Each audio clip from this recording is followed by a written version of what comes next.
kusangana zvekare kwatiri kuita paCoolian TV muri yeZimbabwe. Kana uchangosvika pana pari first time yako, gara wasubscribe, ucomment, like, ushare, ndoramba ndichidzoka nema-updates nezvimwe zvese zvinenge zvichiitika.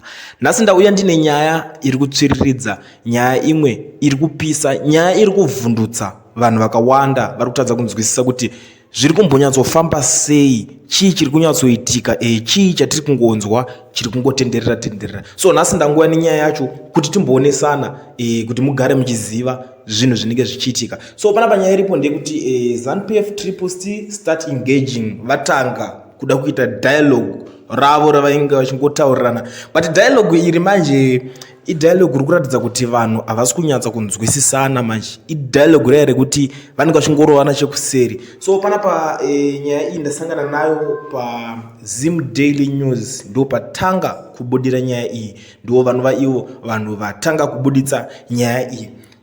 Panapa unyara kuti it has emerged that formal engagements have begun between the ruling party ZANU-PF and the main opposition Citizen Coalition for Change Triple-C spokesperson Nobizita Mulilo confirmed to the Daily News at the weekend that the two parties were now conferring on the road map for their mooted political dialogue, which would define all the issues to be discussed as well as the timeless for the talks. This comes after ZANU-PF said recently that it was happy to look at the proposal by Triple-C for the ruling party and the country at large to consider postponing the 2028 national elections.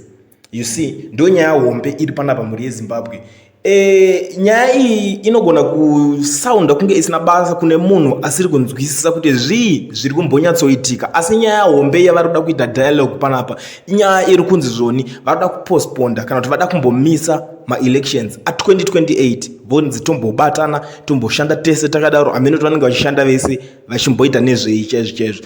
Ende takada kutarisa nyaya iyi, chinovhiringidza ndechekuti inobenefita ani, nekuti vanhu kuti mubude muchienda muchinzi mbokuvhota gore rega rega ikodzero dzenyu dzekuti musarudze vanhu vamunenge muchiida panguva yega yega. So zvikanzi zvinhu izvozvo zvakumbomiswa kuiswa pasaidi, zvinhu zvokuti zvinovhiringidza kana kuti zvinoconfusa vamwe vanhu, motadza kunzwisisa kuti zviri kumbofamba sei.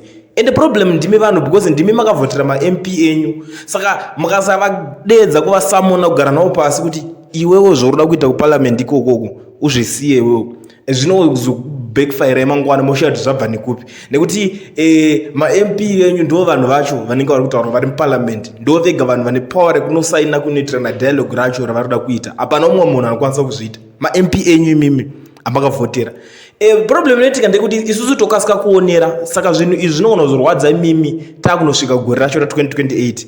But isusu tinenge tatozvionera kudhara, kana tirive kurwadziwa tichatorwadziwa nazvo, kana tichizvifarira izvi zvinenge zvangokwatiri. Asi nyaya iyi ndakaitarisa inozorwadza imimi vanhu, hapo zisi tokasika kuonera, imi mune muchinonoka kuonera, but ndosaka tiripo kuti tikuudzei zvimwe zvezvinhu zvinenge zvichiitika muri yeZimbabwe. Ndo pangu ndo nyaya ndakakubatira nhasi kuti mungoziva zvimwe zvezvinhu zviripo zviri kuda kuitika nevanhu ava. Zvakwamuri kuti vanhu venyu muri kuwirira navo here zvavari kuda kunokuitirai kuparliament ikokoko. Ndo nyaya ndakakubatirai pachannel yenyu yeCoolian TV. Kana chokotanga kusvika pana peri first time yako, gara wasubscribe, ucomment, like, ushare, ndoramba ndichidzoka nema-updates nezvimwe zvese zvinenge zvichiitika. Munoziva kuti panapa I will never disappoint.